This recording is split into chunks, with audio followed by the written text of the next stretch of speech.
गंभीर साहब अब बस करो, छोड़ो इस टीम का पीछा, इस्तीफा दे दो भैया, माफ़ कर दो इस टीम को। कितनी बड़ी बड़ी बातें फेंकी थी आपने। हम ऐसी टीम बनाएंगे कि एक दिन में 450 रन हम चेस कर जाएंगे। उसके बाद अगर हमें ज़रूरत पड़ेगी तो 2 दिन तक हम सरवाइव कर जाएं मैच बचाने के लिए। 20 मिनट नहीं सरवाइव कर सकते भाइयों, 2 दिन की तो बहुत बड़ी बात है। छोड़ो इस टीम का पीछा भाइयों। आपको मैच का तो हाल सबको पता होगा कि क्या हाल चल रहा है भाई। हमें अब अपना दूसरा टेस्ट भी बचाने के लाले पड़ गए। 8 विकेटें बची हैं भाइयों, 3 सेशन हमें कल के खेलने हैं, मतलब एक दिन पूरा खेलना है।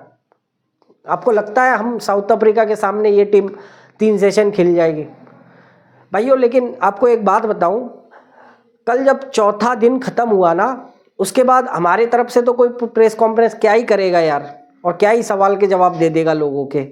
लेकिन साउथ अफ्रीका टीम का जो कोच है ना, उसने एक प्रेस कॉन्फ्रेंस करी और उसमें जब उससे पूछा गया कि तुमने लेट डिक्लेरेशन क्यों करा, मतलब इतनी लेट क्यों डिक्लेयर करा तुमने, एक आध सेशन और देते, भारत शायद ये मैच जीत मतलब ड्रॉ भी कर पाए। तो उसने पता है क्या बात कही यार? उसने एक ऐसा चाटा मारा है, न दिखने वाला चाटा है भाई। उसने जो कही कि यार भारत की टीम को हम अगर 5वां दिन का पहला सेशन भी हम खेल लेते ना, तो अभी 2 सेशन में हम भारत की टीम को आउट कर लेंगे। लेकिन हम जो फैंस बैठे थे ना, इन फैंस की कदर करते हुए हमने भारत को, मतलब इन फैंस को एक मौका दिया है कि इनको थोड़ा रोमांच आ जाए। भाइयों इतना बड़ा चाटा मारा है इसने, मतलब इसने छोड़ी ही कुछ नहीं है, ले लिया, पूरी इज्जत लूट ली इसने। मेरे भाई ये मौका हमने इसको दिया है। अरे कितना बड़ा बड़ा बोली वचन देता था वो गौतम गंभीर। रवि शास्त्री को कहता है तुमने क्या उखाड़ा है, महेंद्र सिंह धोनी को कहता है एक छक्का ने मतलब वो वर्ल्ड कप नहीं जिताया है।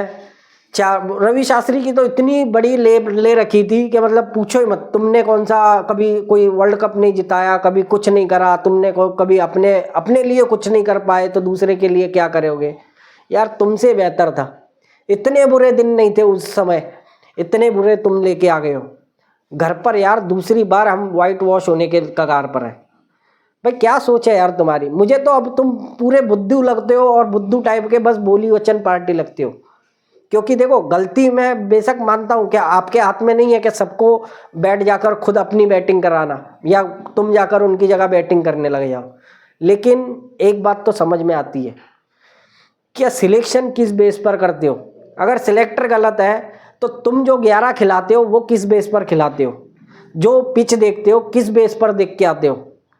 अरे जिस पिच पर हमारे बॉलर 500 रन खा रहे हैं, और दूसरे भी आप इनिंग में देख लो सेम कंडीशन है। जिस पिच पर हमारे बॉलर कुछ कर नहीं पा रहे, उस पिच पर साउथ अफ्रीका हमारी ये हालत करती है। 20 मिनट हमारे 2 ओपनर नहीं टिक पाए, और इनसे उम्मीद हम ये कर रहे थे कि ये मैच बचा देंगे, ये चेस कर जाएंगे। आप 450 वाली टीम इसको कहते हो? अरे ये कचरा बंद करो भैया। अगर आपको लाना ही था ना, आप अगर रियल में कुछ बोलने के जो बोलते हो, अगर ऐसे करने वाले होते ना, तो मैं आपको बताऊं, एक मयंक यादव जैसा बॉलर पड़ा है बाहर, 150 से ज़्यादा स्पीड है उसकी।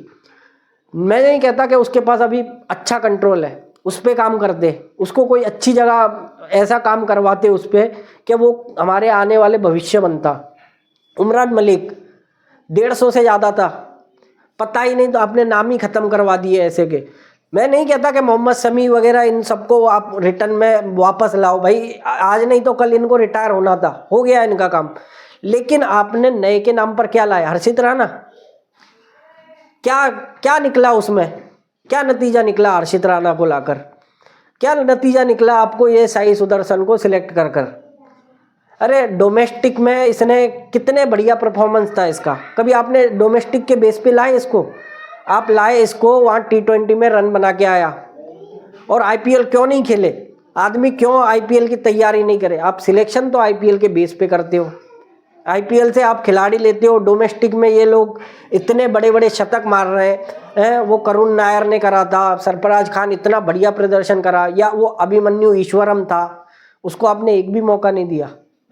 और इनको ये जहाँ आईपीएल से खेल के है, इनको अपने मौके पे मौके 15 मौके मिले हैं भाइयों।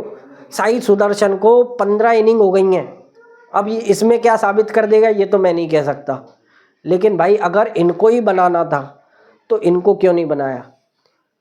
वो सिलेक्टर, उसको अक्ल नाम की चीज़ है क्या? किसको ड्रॉप करना है, किसको खिलाना है? यार मोहम्मद शमी की क्या गलती थी? गलती पे निकालो, फ्लॉप है तो निकालो, समझ में आता है।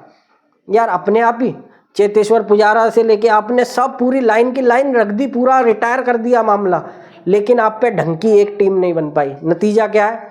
हम हमारे घर पर भी ना तो पिच ही रीड कर पाते, हम पिच को भी नहीं समझ पाते। सबसे बड़ी बात है भाइयों, पिच को नहीं समझ पाते। साउथ अफ्रीका, यार आप बताना भाइयों, ईमानदारी से पूछ रहा हूँ, ये साउथ अफ्रीका की जो टीम है, ये क्या उस जमाने की साउथ अफ्रीका है जिसपे यार बॉलर के नाम पे शॉन पॉलक जैसा बॉलर हुआ करता था, डेल स्टेन था? ये वो है? आप खुद सोचो यार। या इनके पास बैटिंग में वो आर्चल गिब्स से लेके ये वो ग्रेन स्मिथ वगैरह ये सारे हुआ करते थे, ये चीज़ है यार। पर इन्होंने क्या है ना, अपने हैसियत से ज़्यादा क्रिकेट खेली है। इन्होंने कभी इतने बड़े बड़े शतक नहीं मारे थे जो यहाँ पर इतने रन मार रहे हैं। वो स्टब्स देखो यार, हर मैच में मार्करम से लेके सब कुछ चल रहे हैं इनके, और हमारे सब कुछ फेल हो रहे हैं। जो चल रहे थे वो भी ख़त्म हो गए। यशस्वी जायसवाल जो था, जो कुछ हमें लगता था, और मुझे एक ही बंदा लग रहा था अगर इस मैच को बचा जाए तो वो था यशस्वी जायसवाल। उसकी भी ऐसी मार दी आपने, बचाई कोई नहीं भाई, बचाई कोई नहीं भाई। ऋषभ पंत, जब उन पे 140 नहीं रोके जाते, वहाँ पर 140 हमें बनाने होते हैं, वो हम पिछले मैच में चेस नहीं कर पाते। यहाँ क्या खाक बचा लेंगे यार? सवाल है दोस्तों यार, इतना तो समझो कि 140 रन हम कैसी भी पिच हो यार, हमें इतना छोटा टारगेट भी हम 10 विकेट में मतलब नहीं उसमें चेस कर पाते। कितनी बार नहीं आ रहे? हम न्यूजीलैंड के साथ जो वाइट वॉश हुए थे वहाँ पे भी हमें 167-68 रन बनाने थे, वो भी नहीं बने थे हम पे। हम अपने मैच के हाथ, तो जो अपने हाथ के मैच होते हैं वो तो खुद गंवाते हैं, और जो हमारे हाथ के नहीं है उनकी तो हम बात ही मत करो।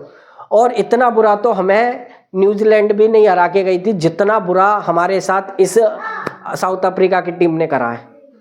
बोना, जसप्रीत बुमराह कहते हैं टेम्बा बोमा बबुआ बोना है भाइयों। इतना बड़ा बोना काटा है उसने भाई, इतना थकाया है तुम्हें, 4-4 दिन तक फील्डिंग कराई है, फिर भी शर्म नहीं हमारे बल्लेबाजों को कि हम एक दिन भी हमने बैटिंग नहीं करी है।